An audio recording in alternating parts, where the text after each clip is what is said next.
gimana sih kalau misalnya kita bawa belanja dari luar ke Indonesia, ke tanah air gitu ya, aturannya seperti apa, persyaratannya seperti apa, atau mungkin juga ada penasaran seperti pajak yang harus dipenuhi seperti apa gitu ya.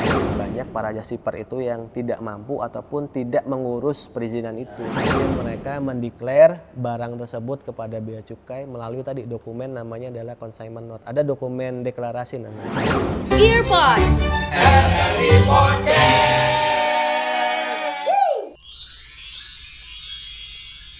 Assalamualaikum warahmatullahi wabarakatuh. Halo Sobat Earpods, dari podcast barengan Dede Firdaus kembali lagi hadir di edisi kali ini spesial karena kita sedang berada di kantor Bea dan Cukai Tipe C Bandara Soekarno-Hatta. Nah, ini topik yang sangat menarik karena mungkin untuk kamu yang biasa traveling ke luar negeri, kemudian juga belanja online dari luar negeri, pertanyaannya adalah gimana sih kalau misalnya kita bawa belanja dari luar ke Indonesia, ke tanah air gitu ya, aturannya seperti apa, persyaratannya seperti apa, atau mungkin juga ada penasaran seperti pajak yang harus dipenuhi seperti apa gitu ya. Sudah bersama saya edisi kali ini bersama dengan pemeriksa Bea dan Cukai ahli pertama, ada Bapak Endar Darmindra. Kabar baik Pak? Alhamdulillah baik. Senang dan bahagia bisa bertemu dan berkolaborasi sama teman-teman dari Radio Republik Indonesia Provinsi Banten untuk berbagi ilmu mengenai ketentuan kepabeanan dan cukai. Iya, karena ini juga topik yang beberapa tahun terakhir sangat menarik ya, Sangat Pak, menarik, ya? betul sekali. Karena belanja kita sekarang udah banyak dari luar negeri, Pak. Betul, apalagi dengan kemudahan teknologi kan sekarang kita bisa berbelanja di tempat gitu kan Iya, ya. Cukup betul. bermodalkan gadget dan internet, barang bisa nyampe ke tempat ataupun ke rumah kita seperti Iya. itu. Tapi sebelum ke barang dari luar masuk ke Indonesia, Ya. nih, Pak, mungkin kegiatan Bea Cukai selama ini seperti apa sih, Pak? Ya, Bea Cukai Bandara Soekarno-Hatta ini basis kegiatan utamanya tentu di pelayanan penumpang. Karena kan kita adalah bandara internasional terbesar ataupun nomor 1 di Indonesia ya Mas ya. Jadi pasti ada banyak penumpang yang keluar dan masuk wilayah Indonesia. Disitulah kita melakukan pengawasan dan berkaitan juga dengan tema kita. Bagaimana sih ketentuan yang harus kita ketahui terkait mengenai pembawaan barang penumpang dari luar negeri masuk ke Indonesia. Itu basis kegiatan kita yang terbesar pertama. Yang kedua, tadi sudah benar di-mention juga, kita ini kan adalah titik masuk ataupun gerbangnya barang-barang masuk ke Indonesia, khususnya melalui barang kiriman ataupun belanja online. Banyak barang-barang turun di bandara kita yang harus di clearance ataupun diselesaikan kewajiban kepabeanannya. Jadi itu dua kegiatan besar kita di Bandara Soekarno-Hatta, yaitu terkait pelayanan penumpang, yang kedua adalah pelayanan terkait mengenai barang kiriman online seperti itu. Barang kiriman dari luar negeri. Iya, gitu betul ya. sekali. Keluar dan masuk ya, Pak ya? Betul, betul. Berarti tiap hari kebayang sibuknya seperti Betul, apa? betul. 24 jam ini ya, Pak? Betul, betul. Bisa dibayangkan Mas, setiap bulannya itu ada kurang lebih sekitar 7 juta penumpang yang masuk ke Indonesia. Itu baru masuk. Belum lagi paket. Paket itu hampir setiap bulan ada 15 juta paket yang diproses oleh Bea Cukai di Indonesia seperti itu. Tiap harinya itu Tiap ya, bulan Pak? itu, tiap bulan, bulannya iya. ya, Pak ya. Jadi emang kegiatan selalu berkutat dengan Betul. penumpang, dengan Barang, barang-barang gitu ya, betul. Pak ya. Ya. Jadi seperti apa, Pak, peraturan untuk barang dari luar yang masuk ke Indonesia? Ya baik, untuk bisa mencerahkan para pendengar kita, mungkin kita balik dulu kepada konsep besarnya ya. Apa sih impor itu gitu? Mungkin banyak yang bertanya. Impor itu adalah kegiatan memasukkan barang ke wilayah Republik Indonesia. Orang yang melakukannya, subjeknya itu adalah importir. Importir itu bisa orang pribadi ataupun badan usaha ya. Dan ada setidaknya 4 cara pemasukan barang ke wilayah Indonesia. Pertama, melalui impor umum, yang kalau kita lihat di pelabuhan-pelabuhan itu ada kontainer besar, ataupun di bandara sini ada kargo udara, itu adalah proses impor umum. Lalu yang kedua adalah impor yang dibawa oleh penumpang. Dan yang ketiga, cara yang ketiga adalah impor yang melalui tadi paket kiriman online dari luar negeri. Lalu yang keempat adalah impor yang dibawa oleh pelintas batas. Mirip kayak penumpang, pelintas batas itu adalah orang yang bermukim ataupun yang bertempat tinggal di wilayah perbatasan negara. Masuk ke pertanyaan tadi, bagaimana sih peraturannya gitu ya terkait mengenai barang penumpang dan juga barang kiriman online. Untuk barang penumpang itu diatur di Peraturan Menteri Keuangan Nomor 34 Tahun 2025 tentang perubahan atas Peraturan Menteri Keuangan Nomor 203 Tahun 2017. Sedangkan untuk barang kiriman online-nya itu sama, peraturannya baru diubah tahun 2025 ini, nomornya adalah nomor 4 tahun 2025 tentang perubahan atas PMK nomor 96 tahun 2023. Kita bahas satu-satu dulu ya Mas, dari barang penumpangnya.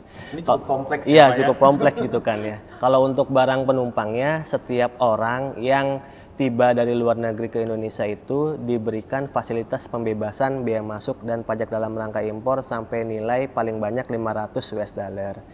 Kalau di bawah itu 500 US dollar ke bawah itu diberikan pembebasan, jadi tidak bayar pajak sama sekali. Baru atas kelebihannya lah akan dikenakan pajak. Sedangkan untuk barang kiriman hampir mayoritas itu ada pajaknya. Karena fasilitas pembebasan bea masuknya itu untuk barang sampai dengan nilai 3 US dollar saja. Itu diberikan pembebasan bea masuk tapi PPN impornya tetap dipungut seperti itu. Jadi itu peraturan ataupun bahasan secara garis besar ya sebelum nanti kita masuk ke lebih detail lagi terkait mengenai barang penumpang dan juga barang kiriman. Seperti itu. Jadi kriterianya di bawah 500 US dollar. Ya itu untuk penumpang. Untuk yang penumpang untuk gitu ya, berbahasa. betul. Ada kriteria khususnya Kak? Atau mungkin penghitungannya seperti apa? Ya baik, untuk kriteria khususnya yang pasti pemberian fasilitas 500 US dollar itu untuk barang pribadi penumpang. Nah di sini menarik nih kita sampaikan kepada para pemirsa ya, bahwasanya ada dua pengelompokan barang penumpang itu. Yang pertama adalah barang pribadi penumpang, yang kedua adalah selain barang pribadi penumpang. Apa sih barang pribadi penumpang itu? Barang-barang yang untuk keperluan pribadi kita selama kita berpergian ke luar negeri. Wajarnya kita bawa apa sih Mas ya? Bawa pakaian gitu kan ya. Tapi kalau kita pulang-pulang misalnya bawa mesin gitu kan, bawa velg mobil itu kan tidak wajar kan. Nah itulah maksudnya selain barang pribadi penumpang. Kita kembali ke topik, kalau masuk ke dalam kategori barang pribadi penumpang itu tadi dapat pembebasan 500 US dollar. Kalau kelebihannya atas selisihnya baru dikenakan pajak. Tadi bagaimana teknis perhitungan pajaknya gitu kan ya. Atas kelebihannya itu dikenakan bea masuk flat 10%, PPN impor saat ini kan 12% ya secara undang-undang. Tapi kalau secara realnya mungkin teman-teman udah paham itu secara realnya adalah setara dengan 11%. Karena kan ada penyesuaian DPP ya Mas ya. Dasar pengenaan pajak, yaitu tarif dikalikan nilai lain. Nilai lainnya itu adalah 11/12 dari nilai impor. Jadi kalau 12 dikali 11/12 kan ujung-ujungnya 11% juga.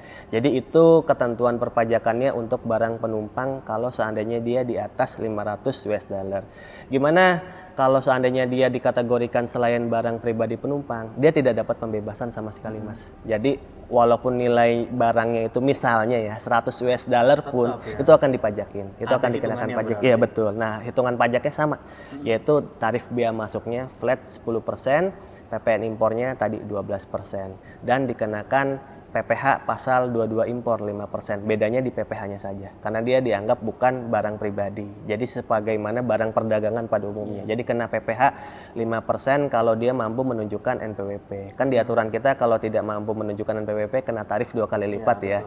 Kayak kita misalnya beli emas misalnya kan, kalau nggak ada NPWP pasti kena tarif 2 kali lipat lebih tinggi. Itu tadi terkait mengenai ketentuan fiskal ataupun perpajakan di barang penumpang. Berarti pajaknya itu dari nilai barang. Dari nilai barang, betul. Nah, menaksir nilai barang yang kita bawa dari luar ke tanah Indonesia itu gimana? ya. Baik.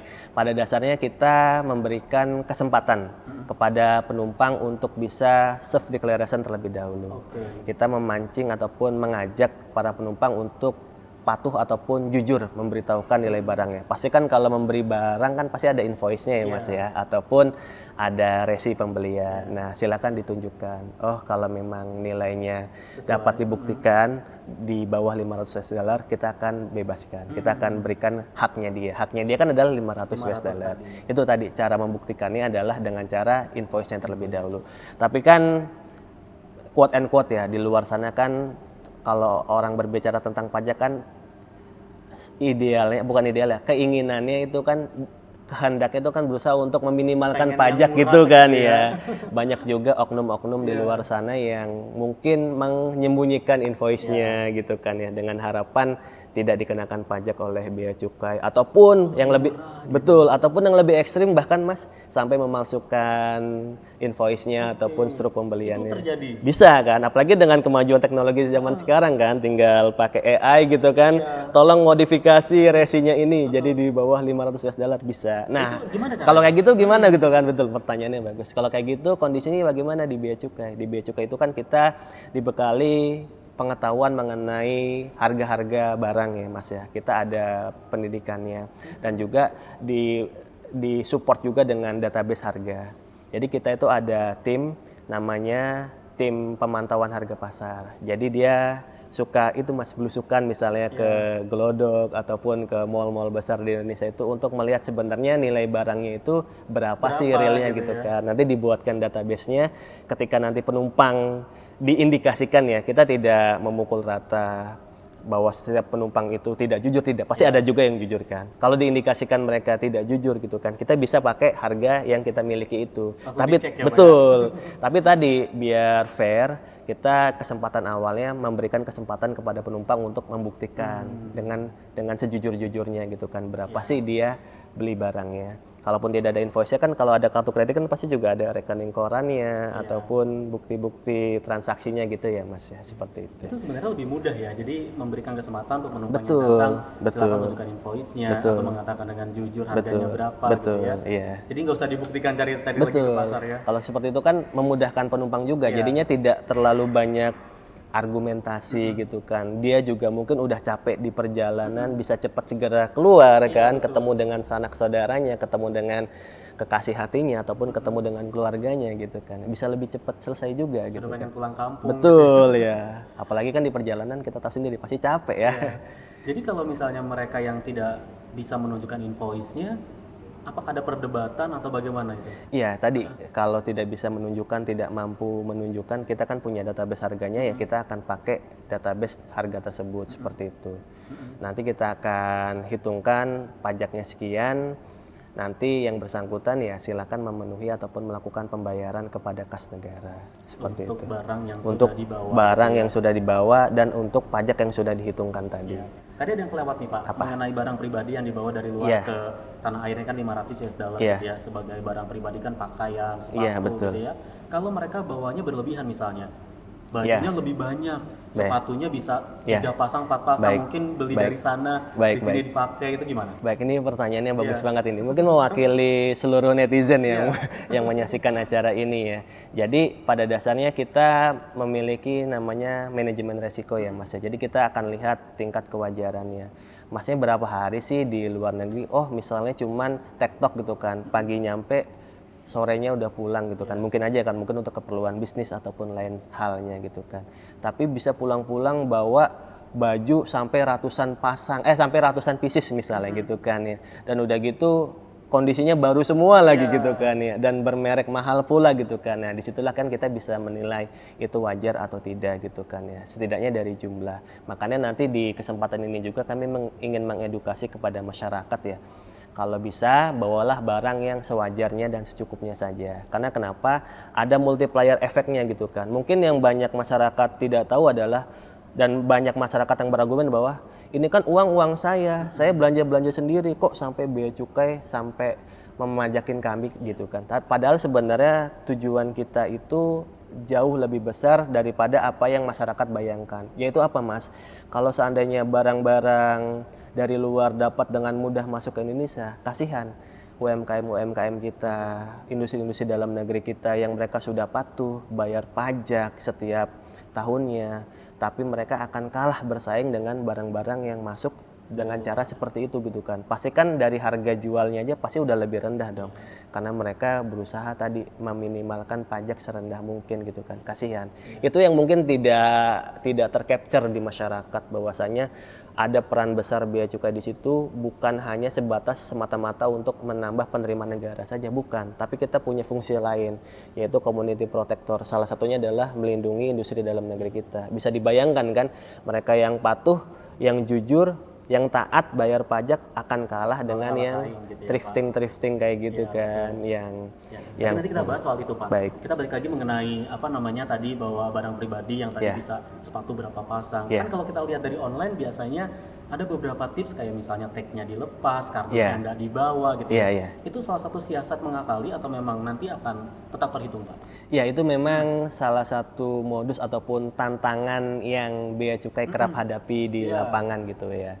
Karena pasti masyarakat juga dan juga para oknum tersebut tidak kalah pintarnya gitu kan. Pasti betul, gitu ya, pasti kan mereka juga mempelajari aturannya gitu kan dan mencari apakah ada celah-celah yang bisa mereka lakukan. Banyak teknik-teknik seperti itu, sampai tagnya dicopot, kardusnya tidak dibawa seperti itu kan. Bahkan lebih ekstrim lagi Mas, kardusnya itu dikirimkan melalui paket online gitu kan.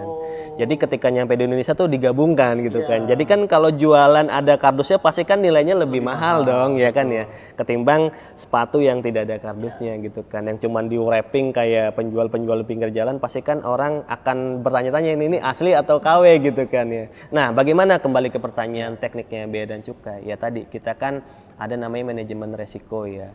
Pada saat barang tersebut landing di Indonesia itu kan pasti ada breakdown area. Breakdown area itu yang membongkar barang-barang bagasi bawah itu Mas. Itu kan ada melalui pencitraan X-ray. Nanti kita bisa lihat, oh ternyata ada sepatu ya.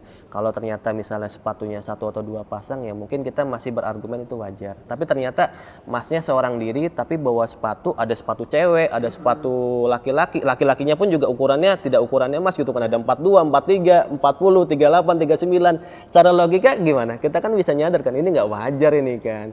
Kalau sepatunya pribadi pasti kan nggak mungkin kakinya hari ini 42 besok bisa turun jadi 41 kan gitu kan. Nah dari situlah teknik-teknik manajemen risiko kita. Tipe yang sama, merek betul, yang sama nggak mungkin dibawa. Betul gitu ya. Apalagi tadi seorang diri tapi kok bawa sepatu anak-anak misalnya kan. Mas seorang diri laki-laki gitu kan. Kok bawanya sepatu anak-anak, bawanya sepatu perempuan. Ya mungkin buat oleh-oleh istri dan anaknya wajar gitu kan. Tapi kok misalnya banyak gitu kan ya. Dan ukurannya beda-beda gitu kan. Nah dari situlah kita bisa melihat kewajaran ya Mas. Jadi tetap kita ada manajemen resikonya.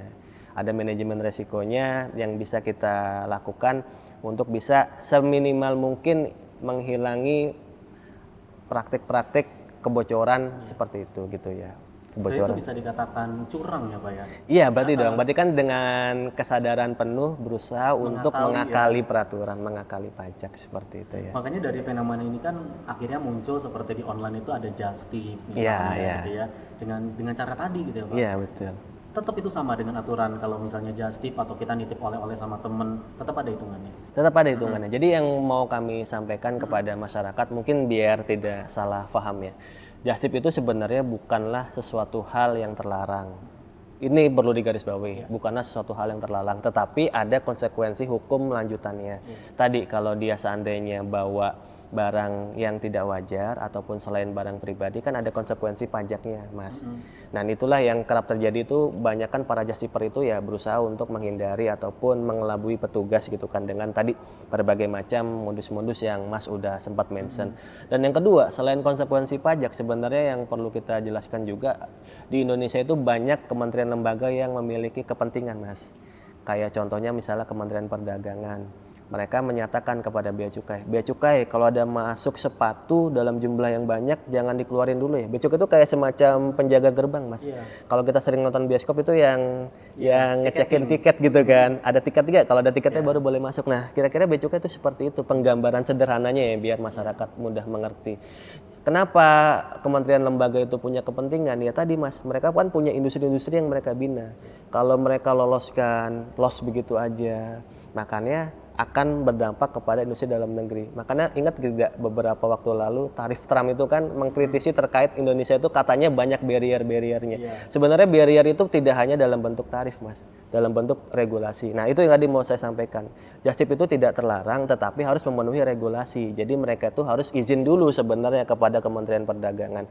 Faktanya dan kementerian lembaga terkait ya, misalnya kalau tadi objeknya bukan sepatu ya, misalnya dia bawa obat-obatan kan harus ataupun kosmetik dia harus izin Badan POM. Karena kan kementerian lembaga ataupun badan di Indonesia yang berwenang memastikan obat ini aman dikonsumsi di Indonesia itu kan Badan Boleh POM masuk kan. atau enggak. Betul, boleh masuk atau tidak kan itu Badan POM.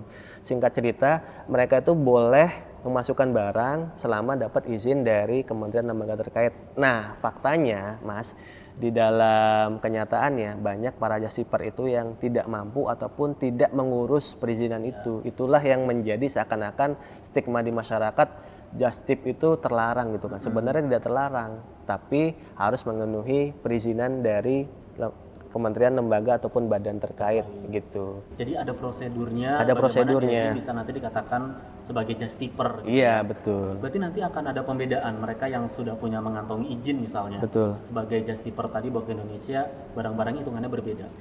Tadi karena dia selain barang pribadi ya hitungannya berbeda, Mas. Karena yang barang pribadi itu kan dikasih pembebasan ada saldo ataupun haknya dia 500 US dollar. Sementara kalau just shipper itu pasti tidak dapat pembebasan 500 US dollar. Jadi berapapun nilainya akan dipajakin. Selain tidak dapat fasilitas 500 US dollar itu, dia juga berkewajiban memenuhi perizinan ataupun peraturan dari kementerian lembaga terkait badan terkait itu. Seperti itu. Oh berarti memang karena ini kan komersil ya kalau misalnya Betul, just tipper itu betul ya, buat komersil, buat untuk memperkaya dirinya sendiri iya, kan. apapun Usaha. yang dia bawa sebagai barang just tip itu Iya. ada hitungannya di sini. Ada hitungannya, ada pajaknya. Tadi tidak dapat, kita rekap lagi, tidak dapat pembebasan 500 US dollar. Kalau tadi pajaknya sama sih, flat, bea masuk 10%. Bea masuk itu apa sih, Mas Endar gitu kan, Mas Dede? Bea masuk itu adalah pungutan negara yang dikenakan terhadap barang impor itu bea masuk. Kalau PPN kan pajak pertambahan nilai. Karena kan PPN itu kan dikenakan atas penyerahan barang dalam negeri maupun barang yang masuk dari luar negeri, itu PPN. Dan juga ada pajak penghasilan. Kenapa aja kena pajak penghasilan? Karena kan untuk bisnis. Iya betul. Bisnis pasti ada penghasilan, Komersil tadi ya. betul, ada omset ataupun ada penghasilan yang dia raih. Makanya dia kena PPh 5%, kalau PPN kan sama semua ya, 12%. Selama dia punya NPWP 5% PPh-nya ya. Kalau tidak punya berarti 10%. Itu ketentuan pajaknya. Dan yang kedua memenuhi perizinan dari kementerian lembaga terkait seperti itu. Yang perizinan itu harus diurus. Gitu ya. Betul, betul. Dan diurusnya itu sebenarnya sebelum. Jadi bagaimana dia bisa urus ketika saat dia membawa barang ya kan gitu kan. Iya. Pasti dia harus urus dulu sebelum dia berangkat ke luar negeri untuk belanja-belanja seperti itu. Harus punya izin dulu. Betul, betul sekali. Betul. Ya, kalau tadi kan berarti tentang just tip Pak. Nah ini Iya. juga ada fenomena lain ini Iya. terkait dengan gift dari teman yang ada di luar negeri. Baik, baik. Misalnya hadiah atau mungkin Iya. pernah menang lomba atau apa dikirim Iya, ke tanah baik. air itu gimana? Iya, baik. Sebelum kita masuk ke dalam konteks itu, saya izin lengkapi dulu ya tentang ketentuan barang kiriman. Kalau tadi Selain kan dari penumpang gitu ya. betul. Kalau tadi kan kita udah bahas panjang lebar tentang barang penumpang ya. Sekarang kita barang kiriman. Barang kiriman kalau teman-teman yang menyaksikan itu masih bingung, sederhananya apa sih, Mas? Gitu kan. Barang kiriman itu adalah barang yang dikirim melalui penyelenggara pos. Pos itu tidak selalu identik dengan PT Pos Indonesia ya. Pos itu kan adalah nama umum ya. Semua bidang industri yang bergerak di perposan itu namanya adalah penyelenggara pos. Dan kalau di Indonesia itu pasti kalau tidak sektor pemerintah pasti ada juga sektor swastanya kan. Ya kayak di dunia penyiaran kan ada RRI, mungkin juga ada stasiun radio swasta lainnya. Nah, kalau di dunia perposan itu ada PT Pos Indonesia dari wakil pemerintahnya, ada juga sektor privat seperti kayak FedEx, DHL dan lain semacamnya. Dan itu ada perlakuan yang harus dipenuhi ataupun diketahui oleh masyarakat terkait barang kiriman ya. Termasuk yang belanja online. Betul, gitu ya. betul. Nanti kita akan masuk yang hadiah sama case-case yang sempat viral pada umumnya. Tapi kita jelaskan dulu. Kalau barang kiriman itu, kalau nilai barangnya sampai 3 US dollar, itu yang dibebaskan bea masuknya. PPN dikenakan, PPh dikecualikan. Itu yang masyarakat perlu ketahui. Tapi kalau nilainya di atas 3 US dollar sampai 1.500 US dollar dan dia dideklar dengan consignment note. Consignment itu CN ya, ataupun semacam kayak bukti kontrak antara pengirim dan juga si perusahaan pengirimannya, perusahaan jasa ekspedisinya, itu namanya consignment note. Sampai dengan 1.500 US dollar itu bea masuknya flat 7,5%, PPN 12%, PPh tidak dipungut untuk komoditas umum. Nanti ada namanya komoditas tertentu, itu nanti tarifnya juga beda gitu ya. Tarifnya beda, PPN-nya kenanya 12% sama tarif bea masuknya itu berkisar dari 15 sampai 25%, 15 dan 25%, dan PPh-nya itu adalah sebesar 5% kalau dia memiliki NPWP. Kalau tidak memiliki NPWP dikenakan 2 kali lipatnya 10%. Namun kalau barangnya di atas 1.500 US dollar, dia terkena tarif bea masuk MFN, bea masuk umum, bea masuk yang berlaku sama kepada semua negara. PPN-nya 12% dan PPh-nya sesuai dengan ketentuan perpajakan yang berlaku. Bahkan kalau ada bea masuk tambahan dikenakan. Itu overview mengenai ketentuan perpajakan dari barang kiriman ya. Sekarang kita masuk ke pertanyaan terkait mengenai barang hadiah itu bagaimana Mas Endar, hal-hal yang harus kita ketahui. Yang perlu digarisbawahi oleh masyarakat, barang hadiah ini bukanlah barang hadiah karena kita kenal ataupun dekat dengan sebuah ataupun seorang gebetan di luar negeri gitu kan, dia jatuh hati sama kita lalu mengirimkan barang hadiah, bukan seperti itu hadiahnya. Itu masuknya adalah ya barang kiriman umum gitu kan. Tapi hadiah yang diatur di dalam peraturan adalah hadiah atas perlombaan ataupun hadiah atas prestasi.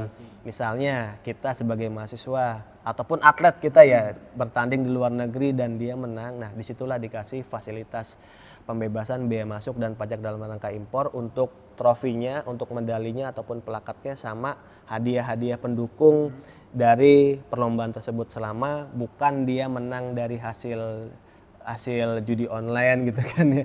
Selama dia bukan menang dari hasil hal-hal yang berbau negatif gitu ya.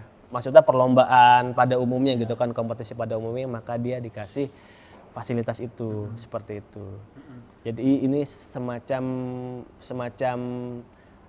apa ya, semacam kemudahan ataupun komitmen dari pemerintah untuk mendukung gitu kan anak-anak bangsa mengharumkan nama Indonesia di luar negeri seperti itu. Betul. Ini sekaligus mengklarifikasi apa ya, karena kan memang beberapa waktu yang lalu sempat viral.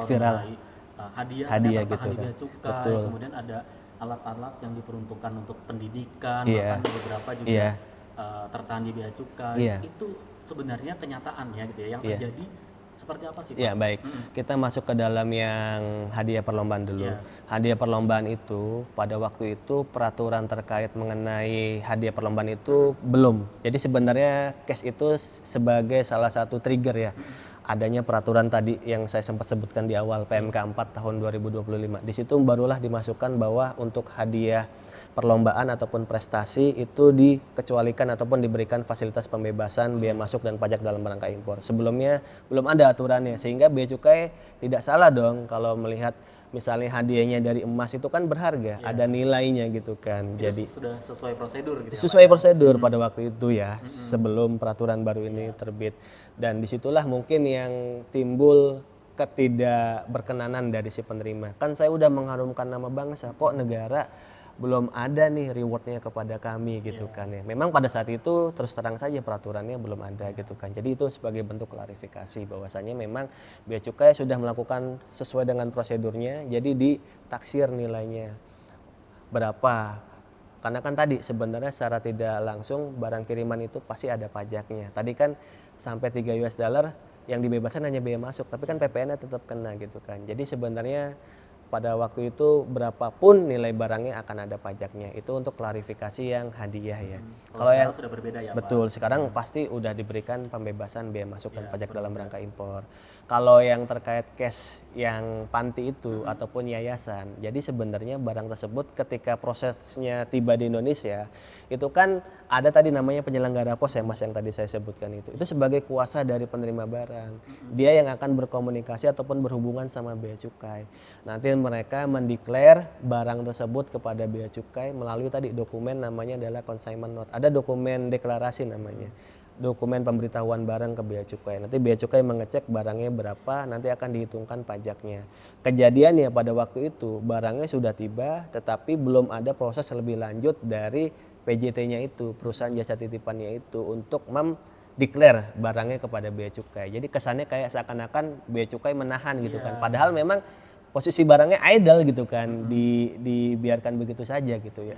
Kembali ke pertanyaannya, kalau seandainya penumpang baru tiba dari luar negeri, apakah semua barangnya akan diperiksa? Jawabannya tidak. Kita pakai manajemen resiko. Karena mungkin secara logika teman-teman ataupun masyarakat bisa menerima gitu kan pandangan ini. Kalau semua barang diperiksa, bisa dibayangkan akan betapa panjang antriannya gitu kan. Apalagi kalau teman-teman tahu di Soekarno-Hatta itu hampir setiap jamnya itu selalu ada pesawat yang landing gitu kan ya. Kalau seandainya tipenya kayak Airbus ataupun Boeing itu kan mungkin ada ratusan penumpang gitu kan ya. Kalau semuanya diperiksa dalam kurun waktu yang pesawat tiba saling berdekatan itu, bahkan dalam satu waktu pun bisa aja ada 3 pesawat landing, bisa dibayangkan dan akan betapa panjangnya antrian. Jadi kita pakai Petugas nggak sebanyak itu ya Pak? betul. Nanti akan viral di mana-mana gitu kan. Wah, kami mau pulang ke Indonesia tapi susah gitu kan, ataupun tertahan di antrian untuk keluar bandaranya. Jadi memang kita menggunakan manajemen resiko Mas. Jadi kita nanti ada namanya penjaluran. Jalur merah sama jalur hijau gitu kan ya. Nanti akan dilihat berdasarkan riwayat perjalanannya. Misalnya Mas Dede dalam seminggu ini kok sering banget nih bolak-balik gitu kan. Ya misalnya sebagai bisnismen ya wajar gitu kan. Tapi bisa juga kan dia slipper gitu kan ya. Dia kerap bolak-balik menampung barang yang sebanyak-banyaknya. Itu kan nanti akan diatensi. Dan kita kan punya datanya. Pertukaran data dengan teman-teman imigrasi dan juga data-data dari maskapai pun berkewajiban memberitahukan kepada kita kan. Jadi kita punya toolsnya, punya sumber datanya untuk bisa mengecek, oh Mas Dede ini baru pertama kali ya udah dikasih jalur hijau. Oh ternyata udah cukup sering. Ada kok parameter-parameternya yang mungkin itu akan menjadi rahasia dapur dari Bea Cukai. Tapi kita punya parameter-parameternya untuk menentukan si A masuk jalur hijau atau si B masuk jalur merah. Kalau jalur hijau ya udah, jadi dia bisa langsung keluar, tidak ada proses pemeriksaan barang maupun tidak ada proses penelitian dokumen seperti itu. Jadi yang kira-kira mencurigakan atau apa, Iya, betul. ada pemeriksaan lebih lanjut gitu Betul. dan itu hal yang wajar. Itu hal yang Idealnya berapa lama sih Pak pemeriksaan itu di bandara? Di bandara kalau seandainya dia dapat jalur merah gitu ya. Kalau saya dapat jalur merah sebenarnya pemeriksaan itu tidak lebih dari 30 menit sebenarnya. Selama yang bersangkutan kooperatif kan banyak oknum ataupun banyak tipikal penumpang yang mungkin merasa akamsi ya, anak kampung sini ya. Gue orang Indonesia kok diperiksa-periksa gitu kan. Dan itu ada ya Pak? Dan itu ada gitu kan. Apalagi mungkin basicnya ataupun keluarganya orang berada gitu kan, pejabat besar di suatu lembaga yang kalau datang aja dijemput oleh protokoler gitu kan. Ya biasanya saya nggak mau diperiksa gitu kan. Nah disitulah mungkin resisten itulah yang membuat pemeriksaan itu menjadi lama. Padahal kalau mereka kooperatif dan kita pun juga tidak mencari-cari kesalahan gitu kan. Kan tadi kan dari hasil pencitraan itu kan bisa aja salah gitu. Maksudnya pencitraan itu kan ketika dicek, oh ternyata barangnya benar baru, tapi kan ketika ditaksir dilihat, apalagi masnya bisa membuktikan oh ini di bawah 500 US dollar kan bisa langsung lanjut gitu kan. Betul. Nah ini yang mau kita luruskan kepada masyarakat. Jadi jangan langsung overthinking terlebih dahulu ketika diarahkan ke jalur merah. Kita kooperatif aja. Kooperatif ya sama seperti halnya kita kalau diberhentikan sama polisi kalau lagi ada razia. Kalau kita surat-surat lengkap kan kita nggak usah takut ya kan. Kalau kita benar ya kita jangan takut. Kalau kita resisten, kalau kita mengelak, kalau kita menghindari itu kan pasti ada something gitu kan ya. Apakah dia menyembunyikan barang berharga, bahkan ekstrimnya Mas mungkin menyembunyikan obat-obatan terlarang gitu kan. Itu kan menjadi atensinya Bea Cukai yang harus teman-teman ketahui ya. Bahwasanya kita juga mencegah masuknya barang-barang berbahaya. Betul. Jadi, seperti narkoba, narkotika, psikotropika seperti ikuti saja prosedurnya itu betul, akan lebih mudah gitu betul. ya. Jangan overthinking gitu ya. Jangan Kooperatif ya gitu. Jadi sebenarnya barang-barang apa saja Pak yang diperbolehkan masuk ke Indonesia? Secara default sebenarnya setiap barang itu boleh masuk ke Indonesia tadi selama dia tidak diatur lebih lanjut oleh kementerian lembaga terkait. Nah, kementerian lembaga terkait itu mengatur setidaknya ada 2 kelompok barang nih teman-teman yang harus teman-teman ketahui ya dari aturan kementerian lembaga terkait. Yang pertama adalah namanya barang larangan. Larangan itu artinya barang tersebut tidak boleh sama sekali masuk ke Indonesia. Itu salah satunya diatur oleh Kementerian Perdagangan dalam Permendak nomor 40 tahun 2022. Di situ salah satunya adalah pakaian bekas. Itulah kenapa sebenarnya thrifting itu tidak ilegal gitu, tidak boleh masuk ke Indonesia. Tapi kan karena masyarakat kita kan ingin tampil culture gitu ya. Tampil culture dengan budget yang mungkin seminim mungkin gitu kan ya. Padahal mereka tidak tahu bahaya yang ada di balik semua itu. Kan kita tidak tahu ya Mas ya, itu pakaian bekas siapa gitu kan ya. Apakah orang yang memakainya sebelumnya itu sehat walafiat atau tidak. Jangan-jangan punya kadas kurap panu gitu kan ya, kutu air gitu kan ya. Itu baru penyakit kulit. Gimana kalau penyakit-penyakit yang yang berbahaya lainnya gitu kan. Itu sebenarnya yang lagi-lagi kita perlu edukasi kepada masyarakat bahwasanya kenapa pakaian bekas itu dilarang bukan karena semata-mata negara kita tidak mau melihat masyarakatnya culture, bukan, tapi karena ingin melindungi dan menjaga kesehatan dan keselamatan masyarakatnya. Tadi kita kembali ke topik. Yang pertama, nama kategorinya adalah barang larangan, itu tidak boleh sama sekali masuk ke Indonesia. Nanti listnya ada di Permendak nomor 40. Tadi salah satunya adalah pakaian bekas. Lalu juga ada barang-barang yang mungkin dapat merusak lapisan ozon, yaitu adalah freon-freon yang dulu mungkin kita sering dengar ya, klorofluorokarbon ataupun HCFC. Makanya kan sekarang AC-AC kita di rumah-rumah itu kan udah freon R32 kan. Betul. Itu dulu ada R22 Mas, itu tidak boleh. Makanya kan sekarang di pasaran udah nggak ada lagi. Itu katanya bisa merusak lapisan ozon kita. Gitu. Itu yang kategori pertama ya, barang yang dilarang. Yang kedua adalah barang yang dibatasi. Tadi sempat udah kita mention di awal ya, yaitu barang-barang yang boleh masuk tapi butuh izin dari kementerian lembaga terkait. Kayak contohnya misalnya kosmetik, obat-obatan kayak gitu. Selain dari barang yang diatur oleh kementerian lembaga, secara defaultnya boleh Mas masuk. Jadi menjawab pertanyaan tadi, sebenarnya apa saja sih barang-barang yang boleh masuk? Yaitu barang-barang yang tidak diatur secara spesifik ya oleh kementerian lembaga terkait seperti itu ya. Karena kenapa kementerian lembaga terkait itu mengatur? Tadi kita sadarkan lagi kepada masyarakat konsepnya sebenarnya untuk melindungi masyarakat juga gitu kan. Untuk kebaikan kita bersama. Tapi mungkin itu yang tidak tertangkap gitu kan oleh masyarakat, kesannya kayak negara kita semena-mena gitu ya. Kita uang-uang sendiri kok, barang-barang kita sendiri kok nggak boleh masuk gitu kan ya. Padahal ada maksud mulia di balik semua itu. Jadi sebenarnya mudah ya, ketika barang itu memang tidak berbahaya gitu ya, itu boleh. Boleh masuk, ya, boleh masuk. Selama itu aman-aman saja di tanah air. Betul, gitu ya. betul. Okay. Tinggal memenuhi kewajiban fiskalnya jikalau ada. Betul. Sebenarnya kalau saya boleh rekap, barang itu boleh masuk ke Indonesia selama memenuhi dua kewajiban Mas. Kewajiban tadi ketentuan dari kementerian lembaga terkait, yang kedua adalah pemenuhan fiskalnya. Kalau dia bayar pajak tapi izinnya tidak punya, tidak bisa keluar juga. Atau dia punya izin tapi dia tidak mau bayar pajak, itu tidak bisa keluar juga kayak gitu. Tidak bisa rilis juga gitu. Pengalaman selama ini Pak menemukan ada barang-barang apa nggak yang misalnya aneh atau yang ini mencurigakan? Kalau di lapangan ya beragam, bervariasi ya. Yang paling sering terjadi karena di sini negara kita itu sedang berkembang ya sisi otomotifnya, dan juga di bandara udara itu kan menang di kecepatan ya Mas ya. Kalau dia ngirim melalui laut kan itu lama ya. Jadi mereka tuh butuh barang-barang yang cepat, itu kadang-kadang suka bawa spare part gitu-gitu kan, spare part kendaraan. Ataupun bahkan yang lebih ekstrimnya karena mungkin industri besi baja kita itu ada perizinan yang perlu dipenuhi. Kadang-kadang juga ada penumpang yang bawa besi baja kayak gitu kan ya. Ya dipakai untuk kepentingan apa? Untuk kepentingan korporasinya juga, untuk kepentingan perusahaannya juga, komersialnya juga.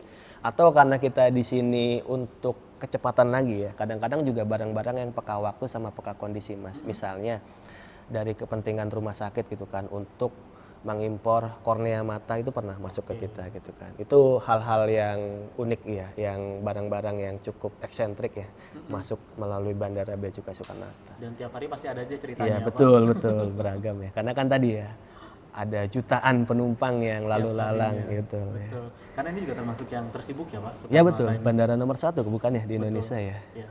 Jadi pertanyaan berikutnya, kalau misalnya barang kita ternyata kena nih nama bea cukai, misalnya tertahan atau itu, prosedur nebusnya seperti apa? Dan kalau tidak ditebus seperti apa? Sebenarnya diksi yang lebih tepat itu adalah barang tersebut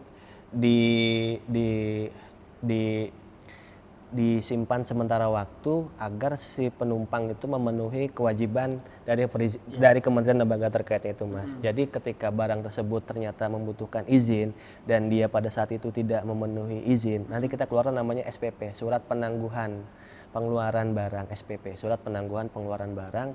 Kita minta yang bersangkutan itu untuk memenuhi perizinan gitu kan ya. Dan itulah mungkin kesannya kayak bea cukai menahan barang gitu kan. Padahal tidak ada peraturan bea cukai yang menahan barang. Yang ada adalah peraturan kementerian lembaga terkait yang dititipkan kepada bea cukai. Tadi bea cukai kayak tiketing itu, petugas tiketing yang di bioskop itu gitu ya. Jadi banyak masyarakat yang menganggap bea cukai menahan barang. Padahal sebenarnya adalah menangguhkan sementara waktu sampai yang bersangkutan mampu memenuhi izin. Kalau tidak mampu juga, nanti kita kasih batas waktu dong, kan nggak mungkin selama selama-lamanya kita tampung di gudang kita kan. Betul. Itu dikasih waktu di PMK-nya, PMK 178 tahun 2019 tentang barang tidak dikuasai, barang dikuasai negara, sama barang menjadi milik negara, BMMN. Itu selama 30 hari Mas. Kalau dia tidak betul, kalau tidak diurus nanti kita akan tetapkan menjadi barang tidak dikuasai BTD. Nanti dari BTD itu akan berlanjut ke proses selanjutnya, yaitu menjadi barang dikuasai negara. Untuk nantinya endingnya 2 Mas. Kalau seandainya dia masih memiliki nilai jual, itu kita akan lelang. Makanya mungkin teman-teman sering mendengar lelang gitu kan. Ya, itu lelang yang diselenggarakan secara resmi oleh pemerintah ya di lelang.go.id. Ini juga penting kita sampaikan ya, karena banyak lelang-lelang palsu gitu kan. Di Instagram misalnya, barang jutaan bea cukai dilelang gitu kan, iPhone misalnya yang saat ini harganya masih 20-an juta tapi bisa sampai harganya 1 juta gitu kan. Itu adalah penipuan Mas. Lelang yang resmi adalah di lelang.co.id. Itu tadi ending yang pertama adalah dilelang. Kalau yang kedua, kalau seandainya barangnya tersebut bisa peka waktu ataupun peka kondisi, misalnya barangnya mudah busuk Mas, kayak tadi makanan misalnya kan, dulu sempat rame kan mikban ya, makanan itu kan akan cepat busuk ya Mas ya, dan busuk nanti malah jadi berbahaya, jadi bakteri, timbul penyakit, makanya kita akan musnahkan. Musnahkan yang tersebut pun tidak bea cukai seorang diri, biasanya kita menggandeng Badan POM juga selaku badan pengampunya ya, badan pengawasnya untuk kita musnahkan. Sebenarnya ada juga opsi yang ketiga, yaitu adalah dihibahkan. Kayak dulu kita saat pandemi ya Mas, ada masker masuk banyak ke Indonesia. Saat itu kan masker langka dan mahal banget ya.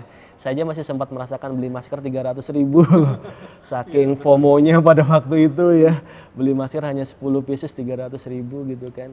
Itu dulu banyak yang tidak memenuhi ketentuan gitu kan. Dan itu tahu tidak, kita hibahkan kepada yang membutuhkan, kayak rumah sakit, klinik-klinik. Itu opsi, 3 opsi yang bisa dilakukan untuk menjawab pertanyaan itu. Kalau seandainya barang kita tidak mampu memenuhi regulasi, endingnya prosesnya sebagaimana kayak gitu. Tapi tetap dikasih kesempatan bagi yang bersangkutan untuk memenuhi izinnya. Tapi tadi ada tenggat waktunya ya, 30 hari itu. Bahkan sebenarnya sampai sebelum dilelang pun masih bisa diurus. H-2 sebelum lelang pun masih bisa diurus Mas. Gitu. Itu terjawab sebenarnya gitu ya. Jadi memang kalau barangnya tertahan sementara gitu ya, diurus ininya persyaratannya itu bisa diambil kembali. Bisa diurus oleh yang bersangkutan. Nah ini kan juga pertanyaan besar sebenarnya yang jadi masyarakat kan memang selalu lihat dari sisi negatifnya, viral gitu ya. Jadi kenapa sih memang barang-barang dari luar itu yang masuk ke tanah air ini Pak harus masuk bea cukai, harus ada pajak dan lainnya pemeriksaan? Itu mungkin bisa dijelaskan seperti apa? Baik. Sekaligus meluruskan gitu ya Pak. Betul, baik. Bagus pertanyaannya. Jadi mungkin ini juga menjadi pertanyaan masyarakat secara umum ya, kenapa sih harus ada bea cukai di pintu masuk negara kita? Jadi secara best practice internasional, setiap negara itu harus ada 3 elemen, yaitu customs, immigration, dan kuarantin. Kuarantin itu ada kuarantin orang, ada kuarantin selain orang gitu kan. Siapa tahu dia bawa hewan gitu kan, tumbuh-tumbuhan. Kan kita tidak tahu tumbuh-tumbuhan itu membawa penyakit atau tidak gitu ya. Itu harus ada ketiga elemen itu, dan itu adalah sesuatu hal yang mutlak harus ada. Makanya bea cukai itu pasti masih dibutuhkan oleh negeri kita ini, dan tidak mungkin tidak ada. Dan yang harus kita sadarkan kepada masyarakat, kenapa bea cukai itu hadir di sana, sebenarnya tidak semata-mata karena untuk mencari penerimaan negara saja, bukan.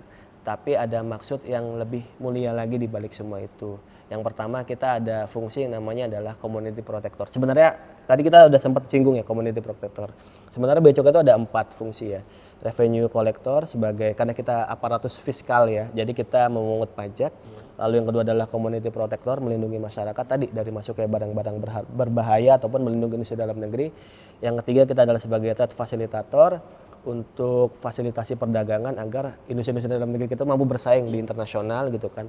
Lalu yang keempat adalah industrial assistant, mengasistensi industri-industri kita dengan cara apa? Dengan cara memberikan fasilitas-fasilitas fiskal. Banyak barang-barang bahan baku yang masuk dari luar negeri itu dikasih pembebasan Mas.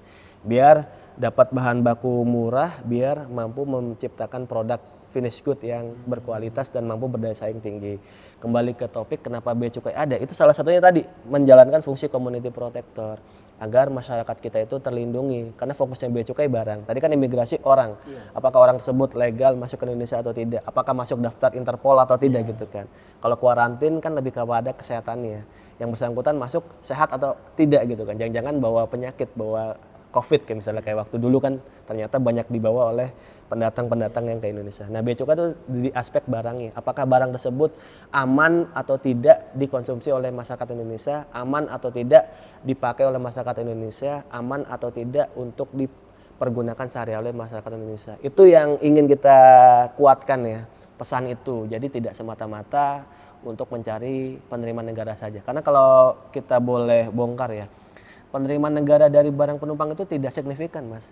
Penerimaan negara yang paling besar itu adalah melalui impor besar yang dari kontainer-kontainer itu gitu kan. Ini memang tantangannya, challenge-nya bea cukai ya. Secara fiskal tidaklah begitu besar, tapi secara riak gitu ya, secara riuh gitu. Riuh rendah di masyarakat itu cukup tinggi di bandara gitu kan. Karena mungkin stakeholdernya tadi masyarakat umum yang mungkin belum teredukasi dengan baik, makanya acara ini bagus banget gitu kan untuk memberikan edukasi. Beda kayak yang di pelabuhan, dia kan adalah badan usaha yang memang udah proper gitu kan, udah sampai mensekolahkan pegawainya, belajar tentang ketentuan kepabeanan dan cukai. Kalau orang penumpang kan belum tentu tahu ya Mas ya, belum tentu tahu. Jadi itu yang kita ingin tekankan, kenapa bea cukai ada di bandara untuk menjalankan fungsi community protector. Itulah fungsinya gitu ya, adanya bea cukai Betul. di negara ini gitu Betul. ya. Terakhir Pak, ada tips yang mungkin dari Bapak untuk yang dengerin kita, yang nonton kita gitu ya. Kalau bawa barang dari luar ke tanah air itu apa yang harus diperhatikan? Iya, baik. Termasuk harapan dari Bapak juga. Iya, baik. Yang kami ingin harapkan dari masyarakat setelah mendengarkan kegiatan kita pada kali ini, sekaligus juga memberikan tips. Yang pertama adalah kami ingin sampaikan kepada masyarakat kalau berpergian dari luar negeri ke Indonesia, bawalah barang-barang yang secukupnya dan sewajarnya saja untuk keperluan sehari-hari kita gitu ya. Kalaupun kita memang beritikat gitu ya, ingin mengambil ataupun mengganti tiket pulang kita dengan menjadi just tip gitu kan ya, menawarkan barang kepada sanak ataupun kolega kita, pastikan kita memenuhi peraturan yang berlaku. Tadi selain memenuhi kewajiban fiskalnya, juga memenuhi kewajiban ataupun perizinan dari kementerian lembaga terkaitnya. Dan juga yang tidak kalah pentingnya, jangan sampai kita mau dititipin barang dari orang yang tidak kita kenal, yang mungkin baru kita kenal saat kita check in di bandara luar sana gitu kan. Siapa tahu kita dititipkan barang-barang yang di dalamnya ada barang-barang berbahaya, barang-barang terlarang. Karena nanti kalaupun itu ditemukan oleh petugas, yang akan bertanggung jawab adalah si pembawanya gitu kan ya. Si penitipnya itu mungkin udah entah kemana seperti itu. Jadi itu yang ingin kami harapkan kepada masyarakat, bahwasanya ketahui ketentuan mengenai barang penumpang, bawa barang yang sewajarnya saja. Kalaupun hendak melakukan kegiatan perjasipan, ketahui ketentuan fiskalnya dan ketentuan perizinan dari kementerian lembaga terkaitnya. Itu yang kami ingin harapkan kepada masyarakat. Semoga apa yang kita bahas di sini bisa bermanfaat ya buat diri saya pribadi dan juga buat masyarakat pada umumnya. Baik, amin. Ini semoga obrolan kita mengedukasi ya, Pak, ya kepada sekali. masyarakat, peran penting dari bea cukai ini sebagai garda depan pintu masuk barang negara ya Pak. Betul. Baik, terima kasih Pak Endar obrolannya. Ya, sama-sama Mas Dede. Selamat melanjutkan tugasnya kembali. Siap, ya. terima kasih. Terus berdedikasi untuk negara pastinya. Semoga nanti kita ketemu lagi di obrolan lain ya Pak. Baik. Terima kasih Sobat Earpods untuk obrolan kita di edisi kali ini. Dari obrolan yang kita dapat ya, berarti kan kita sudah tahu ya prosedurnya, persyaratannya. Ketika mungkin kita yang mau jalan-jalan, traveling, bawa barang dari luar ke tanah air seperti apa, bisa memperjelas pertanyaan kita yang muncul ketika misalnya dari luar negeri ke tanah air gitu ya. Nah kalau misalnya sudah jelas seperti apa, tinggal nanti kita agendakan akhir tahun kemana gitu ya Pak? Iya betul, mau liburan kemana gitu kemana, ya. Karena peraturannya sudah jelas di podcast kali ini. Sampai jumpa lagi di edisi berikutnya. Saya Deddy Firdaus pamit. Wassalamualaikum warahmatullahi wabarakatuh.